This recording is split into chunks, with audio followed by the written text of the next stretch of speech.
राम जी का तो दर्शन करने मैंने कहा कि जन्म पे छोड़ देना अच्छा नहीं लगेगा, इसलिए भगवान का थोड़ा सा तो उत्सव करा। इनका जन्म जो है, जो ठाकुर जी का जन्म हुआ है, यही तो इतने बार भगवान का जब जन्म हुआ है तो उतने बार यही माता पिता, यही दशरथ, यही पूर्व जन्म में मनु शत्रुपा स्वयंभू मनु शत्रुपा खूब तपस्या किया और भगवान को पुत्र रूप में मांगा।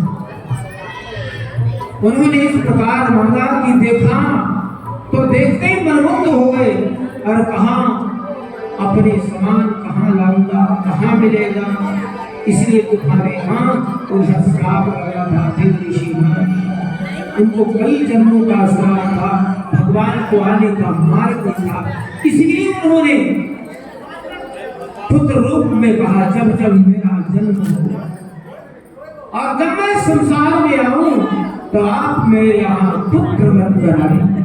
जैसे काबुसुंदे ने मांगा कि मुझे कहाँ रहना है, कहा कि मैंने वरदान मांग लिया, आपको बता दिया। कथा लंबी है, समय कम है, इसलिए कल बताऊंगा। लेकिन काबुसुंदे भी बड़े भाग्यशाली थे, उन्होंने भगवान के बारे में वरदान मांगा और यही मांगा, कहा कि संसार में जब जब मेरा दुनिया में आना होगा तो ठाकुर जी मैं कहाँ रहूं, कहाँ जहाँ आपका वास हो। आप भोजन करें, जूठा मूठा जो नीचे गिर जाए उसको मैं पीन के खा के जीवन यापन। काव्य के भाग पड़े सजनी हरि हाथ सोले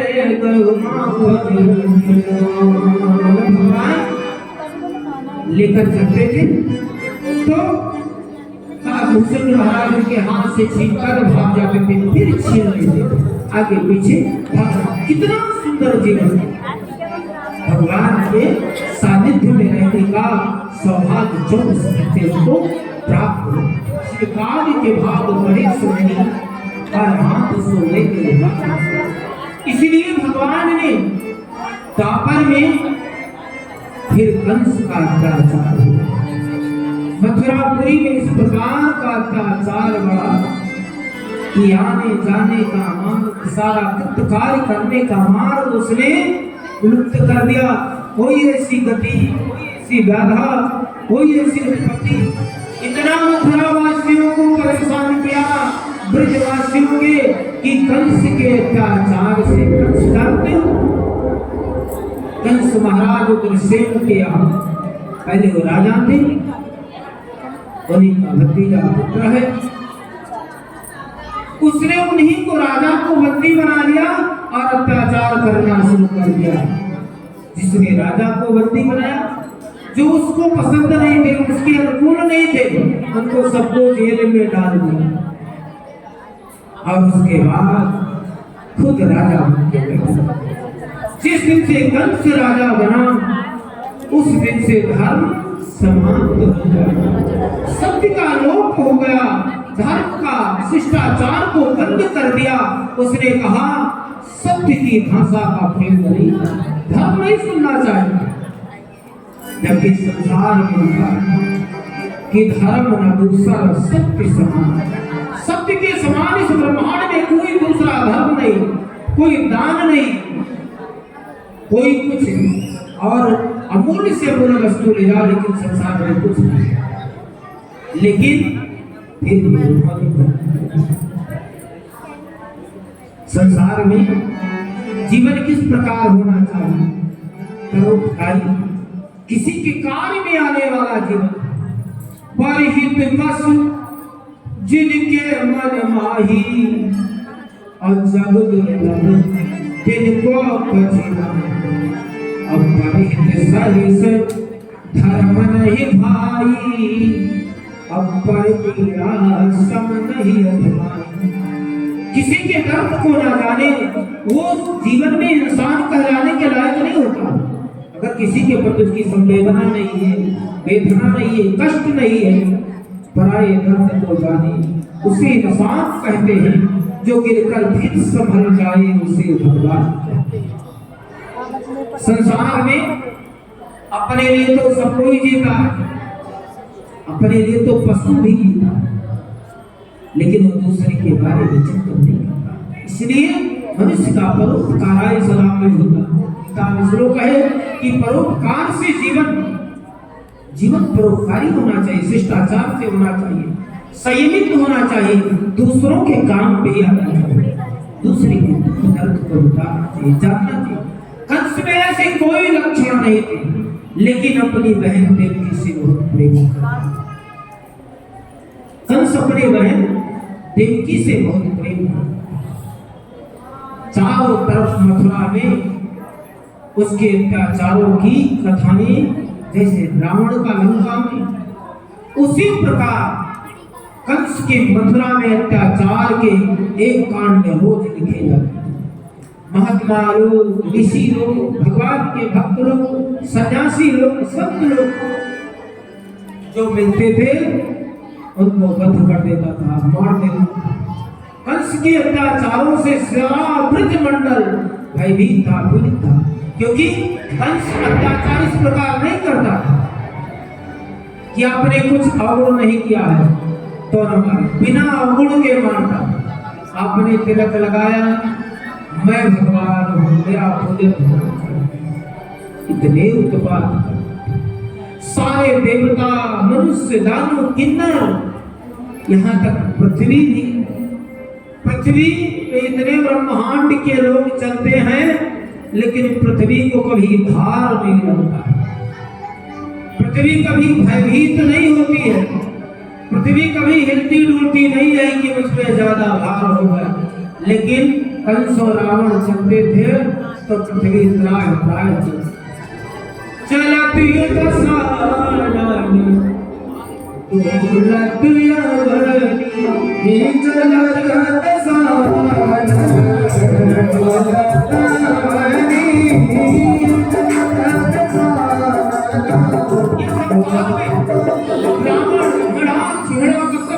जब चलते थे तो पृथ्वी इधर उधर से डगमगाती, उनके भार से नहीं, उनके अत्याचार से, उनके पाप से पृथ्वी पीड़ित थी। इसलिए पृथ्वी इधर उधर डगमगाती थी, भय था, पीड़ा थी पृथ्वी में। उधर भगवान आने की प्रतीक्षा कर रहे थे, उधर कंस का अत्याचार बढ़ता जाता। लोग रोज जाकर भगवान को पूजा करते, प्रार्थना करते, कहते थे हे गोविंद, कब इस संसार में आप आओगे। देवता लोग एक साथ मिलकर आते थे और सारे लोग कहा किसके पास जाने का, ब्रह्मा के पास जाने। भगवान को लाने के लिए ब्रह्मा जी के पास गए तो उन्होंने कहा मुझे भाई नहीं पता है कि कहाँ जाना है, किससे मिलना है। तब भगवान से मुलाकात हो गई, महादेव के पास गए, उन्होंने कहा भाई मुझे पता नहीं, लेकिन आप सारे देवताएं हैं तो मैं भी आपके साथ खोज करने के लिए चल देता हूं। सारे देवता जा रहे, महादेव भी उसी साथ में चली गई, पर ये नहीं सोचा कि मेरा गोविंद कड़कड़ में है। हरि व्यापक सर्वत्र समाना, अप्रेम प्रगट हो भगवान अंतःकरण देता, हृदय में विराजमान है। हृदय भवानी सहित जो हमारे हृदय में रमण करने वाला, ये तो मेरा भगवान है। अब हनुमान जी तो हो नहीं कि अलग करके दिखा दो, लेकिन अंतःकरण में रोम रोम रमने वाला हमारा राम, उसकी खोज करनी पड़ेगी, देखना पड़ेगा, बनाना पड़ेगा। इसलिए सारे देवता मिलकर, कोई सागर में जा रहा है, कोई क्षीर सागर जा रहा है, कोई वैकुंठ जा रहा है, कोई स्वर्ग जा रहा है, जहां पर जाते हैं पर तेरा पता बताकर कहां कहां गए। और मैं अयोध्या गया और मथुरा गया, पर तेरा पता कोई बताता नहीं, बस भगवान तुमको मैं चिट्ठी लिखूं, हमें मेरा पता तो है मालूम नहीं। भगवान को पत्रिका लिखने की आवश्यकता है। जय जय सूर्यनारायण जन सुखदायक प्रणत पाल भगवंता। कण कण में व्याप्त हमारा ईश्वर ढूंढने की आवश्यकता नहीं है कि भगवान को ढूंढना। सारे देवता दानव किन्नर मिलकर कंस के अत्याचारों से भगवान के पास गए। महादेव ने कहा सर्वज्ञ है, इसलिए ईश्वर का जहां ध्यान करो और प्रार्थना करो वही प्रकट हो जाएंगे।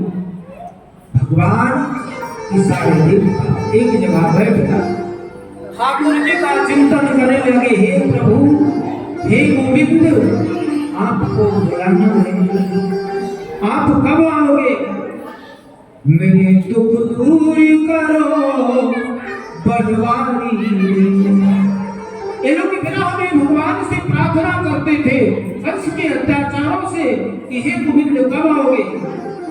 मेरे दुख दूर करो बनवारी रे, मेरे गिरधारी रे श्याम मुरारी रे। सखियां कहती थी, भक्त लोग कहते थे कि हे गिरधारी मेरा दुख कब दूर होगा, कब आओगे, कब कृपा करोगे? जब मेरा उद्धार होगा। ठाकुर जिस दिन आ पाओगे कृपा कर दो, मेरे तो खुशी में दूर हो सकते हैं।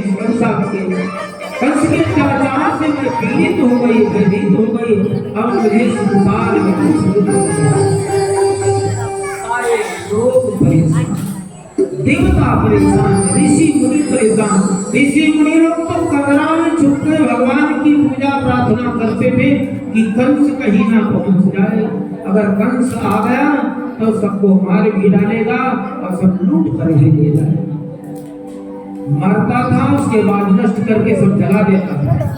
कंस की पीड़ा से अत्याचार से सारे लोग भयभीत थे।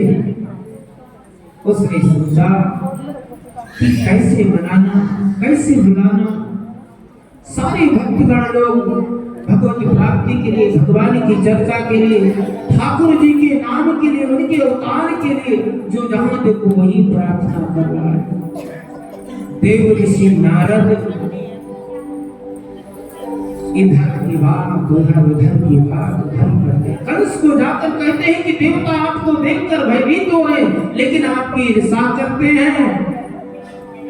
इसलिए कंस को कहा देवता आपको देखकर ईर्ष्या करते हैं, इसलिए महाराज ईर्ष्यावश आपके प्रति जलन रखते हैं। कंस का तो अत्याचार होगा।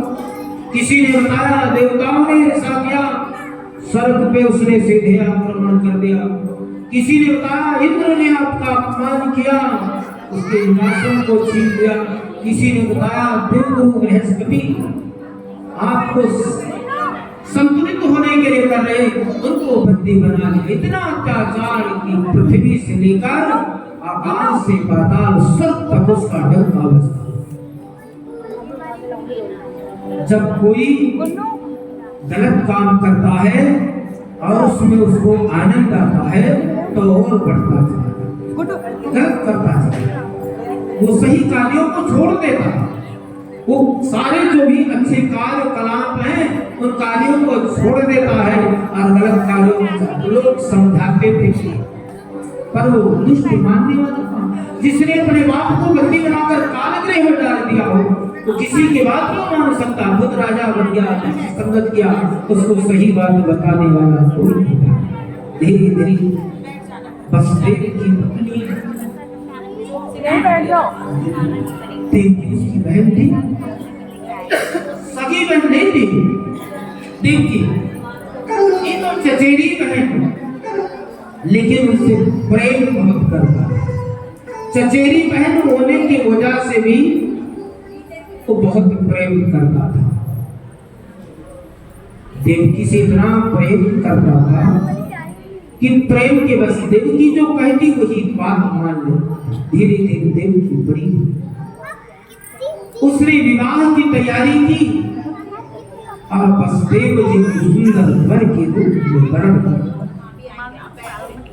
जब उसने वरण किया और इधर सारे देवता उसके अत्याचारों से पीड़ित थे, इधर पृथ्वी माता भी इधर से उधर गाय का रूप धारण करके देवकी भगवान के पास, देवताओं के पास जाती थी।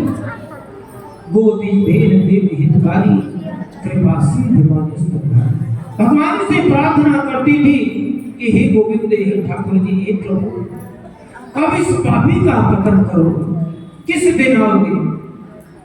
ये सब बात सुनकर लोग इधर की पीड़ा में भयभीत रहते थे।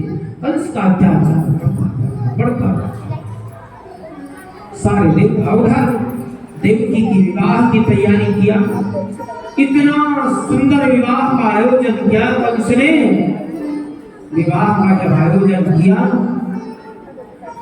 तो लगता था कि अपनी सगी बहन का विवाह कर रहा है, चचेरी जैसा लगता नहीं था। विवाह का सुंदर आयोजन किया, सुंदर महल को सजाया, नगर को सजाया, बारात आई, विवाह हुआ।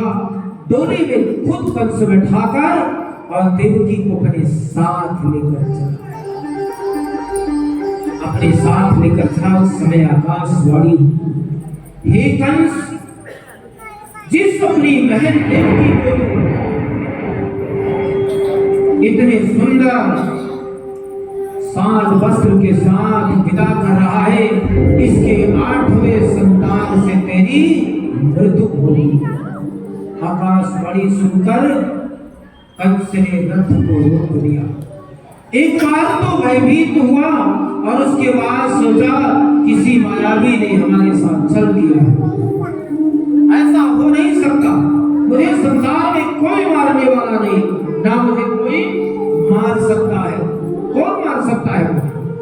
समझाया, बुझाया, बताया कि मुझे मारने वाला कोई नहीं पैदा है।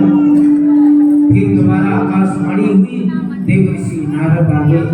नारद ने कहा, राजन, जिस बहन को इतने प्रेम से लेकर जा रहे, इसके 8वें संतान द्वारा तुम्हारा मृत्यु निश्चित है, उसी से तुम्हारी मृत्यु होगी। उसने डोली की विदाई की तैयारी कर ली। सोचा कि ठीक है, 7 संतान हो जाएंगे, 8वां जब होगा मैं छीन लाऊंगा। देवर्षि नारद ने उंगली पकड़ के बताया, कहा इधर से 1 की गिनती यहाँ तक जाओ, कहा 8, कहा यहाँ से उलट के आओ, कहा यहाँ 8, 1 से 7 से 8 और 1 से 2 से 6 7 8, चाहे इधर से उधर से। ये तो आकाशवाणी में नहीं बताया कि बीच वाला मारेगा या पहले वाला मारेगा, बताया 8वें संतान से तुम्हारे 8वां पहला भी हो सकता है। जब 8 भाई बहनों, 8 में कोई भी मार सकता है। नारद जी ने कंस को भ्रमित कर दिया। कंसों को कर्मों का दी, कंस वैसे भी कुकर्मी था, इसलिए भ्रमित कर दिया। भ्रमित करने के बाद देवर्षि नारद ने बताया, भैया बीच से इधर से जाओ तो अभी 8वां आएगा, इधर से जाओ तो कहा। फिर कहा कि भाई मेरा तो काम बताना था, मैंने समझा दिया, अब मानना न मानना, रक्षा करना, मारना वारना तुम्हारा काम। तुम बुद्धिमान हो, इतने बड़े साम्राज्य के यशस्वी राजा हो, मेरे बारे में चिंतन करो। मरना हो तो जाओ टोली लेकर, और बचना है तो एक भी मत छोड़ो। क्योंकि देवर्षि नारद ने जो पापों में कमी थी उसको कहा पूरा कर लेने, जो कमी है सबको मार। अगर देवर्षि नारद भ्रमित नहीं करते तो 8वें पुत्र की प्रतीक्षा करता, लेकिन उन्होंने भ्रम में डाल दिया, बेविचार में डाल दिया। डालने की वजह से वो भ्रमित हो गया। उसने तुरंत डोली से उतारा और अपनी बहन और बहनोई वसुदेव देवकी को अपने कारागार में डाला। कारागार में डाला, इतना अत्याचार किया कि जैसे उनको कोई संतान होती थी नगरवासियों में पहरेदार थे, तमाम कारागार के पार्षद थे। कैसे हल्ला होता था कि नंद जी वसुदेव जी को पुत्र हुआ है। भागता हुआ आता था मृत्यु के भय से और उसको चट्टान पर पटक देता था और उसकी मृत्यु हो जाती। ऐसी पीड़ा किसी ने देखा कि दूध छैया को मैया पिला ना सकी, दूध छैया को मैया पिला ना सकी, लाल को जाते देखती रह गई। माँ जिस बच्चे को जन्म देती है, पालने में झुलाती, गोद में खिलाती, उस लाल को गोद में नहीं ले सकती, उससे पहले कंस उसका वध कर देता है। अपनी छैया को मैया एक सूखा दूध भी नहीं पिला सकती और तुरंत दुष्ट उसको मार देता है। वसुदेव और देवकी दोनों भगवान की उस और थोड़ा समय है, भगवान का जन्म हो जाएगा। आप लोग बैठो, कभी कभी तो सौभाग्य का समय कम होता है, तो इसलिए उन्होंने सोच विचार किया और वो दोनों क्या करते थे, भगवान के श्री चरणों में जाकर एक कोने में बैठकर रोते थे, बिलखते थे, बिलखते रोते रोते और भगवान से कहते थे कि हे गोविंद, कब आओगे, कब आपका दीदार होगा, कब मेरा दुख दूर होगा। दुख कैसे दूर होगा, जब तक बनवारी हम नहीं पकड़ेगा तब तक दुख दूर हो नहीं सकते। इसलिए भगवान से प्रार्थना करते थे और फिर वसुदेव जी बुद्धिमान थे, अपनी पत्नी को समझाते थे कि ईश्वर पर भरोसा रखो, भगवान पर भरोसा रखो। मेरे भगवान, मेरे गोविंद, मेरे ठाकुर जी मेरे दुख को सुन रहे हैं, मेरी पीड़ा को सुन रहे हैं, मेरी व्यथा को सुन रहे हैं। कबहु तो दीन दान के भनक पड़ेगे का, किसी दिन तो दिन बंधु दयाल कृपा निधान मेरी व्यथा को सुनेगा। कबहु तो दीन दयाल के भनक पड़ेगे कान, लगे रहो हरि के चरण अब मिलन हो करी। ऐसे एक पुत्र, दो पुत्र, तीन पुत्रों की कथा जैसे सुनता था कि वसुदेव जी के पुत्र पैदा हुआ, तुरंत पटक देता था पुत्रों को। ऐसे ऐसे 6 पुत्रों का वध किया। 7वें में देवकी कहने लगी, सब तो आपने अपने मन से कर दिया है, पर इस बार मेरे एक पुत्र को छोड़ दो, 8वां संतान जो होगा मैं उसको आपके हवाले करूंगा। पहले बता देता हूं सबको, भगवान का जब जन्म होगा आप लोग अपने स्थान पर बैठे रहिएगा, ठाकुर जी को लेकर एक पंडित जी वही आएंगे, वही बधाई वगैरह जो करना होगा। फिर जब आरती होगी ठाकुर जी का तब से कल भगवान की बाल लीला का आनंद के साथ चिंतन किया जाए, क्योंकि बाल लीला भगवान की रसमय लीला, इसलिए कल भगवान की बाल लीला 6 पुत्रों का वध किया। 7वें के लिए देवकी वसुदेव ने प्रार्थना किया, प्रार्थना करने के बाद भी वो नहीं माना।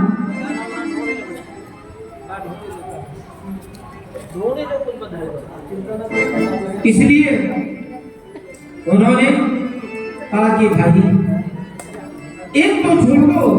उसने पहले तो विचार किया, फिर देव ऋषि नारद की बात याद आई, मन में वो व्यथा आई, उसने कहा नहीं भैया अब नहीं छोड़ना है। 7वें संतान को भी मार दिया। फिर वसुदेव और देवकी के यहाँ फिर माता देवकी गर्भ धारण की, और जब गर्भ धारण किया तो भगवान के तमाम पार्षद गुप्तचर उस समय देवकी और वसुदेव से मिलते हैं। जब उनका जन्म हुआ जन्म धारण किया, जब मां के उदर में गए तो भगवान का जन्म तो होता नहीं, ठाकुर तो प्रकट होते हैं। इसलिए कन्हैया को लेकर आ जाओ भाई देखो, इसलिए उनका जन्म नहीं हुआ, उनको एक मायावी कन्या पैदा हुई। हंस ने सुना और दौड़ता दौड़ता गया। उससे पहले कन्हैया का जन्म हुआ, सारे कारागार के ताले खुल गए, जेल टूट गए, कारागार के बंदी सो गए, सब लोग आपस में हर लटक गए। श्याम सुंदर का जन्म हुआ, भादों का महीना था, रात अंधेरी थी, रात के 12 बजे हमारे राम का जन्म 12 बजे और कन्हैया को रात 12 बजे। कैसी अंधियारी थी, रात में 12 बजे जब जन्म हुआ भगवान का, तो उस कन्या ने कहा, जिसे पटकना चाहा, आसमान से चली गई, कहा अरे मूर्ख रावण, मुझे क्यों मारना चाहता है, क्या कर सकता है, जिसको तुम मारने के लिए आया था, मैं तो मायावी तेरी काल हूँ, जा रही हूँ, तेरा काल पैदा हुआ और वो गोकुल पहुंच गया।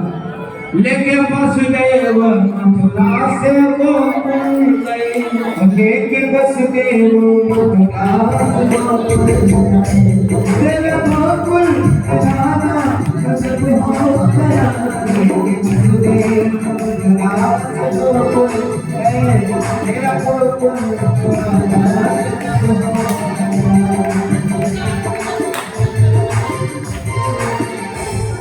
जय गोपाल की जय, कन्हैया लाल की जय, गोपाल की गोपाल की जय, कन्हैया लाल की जय, गोपाल की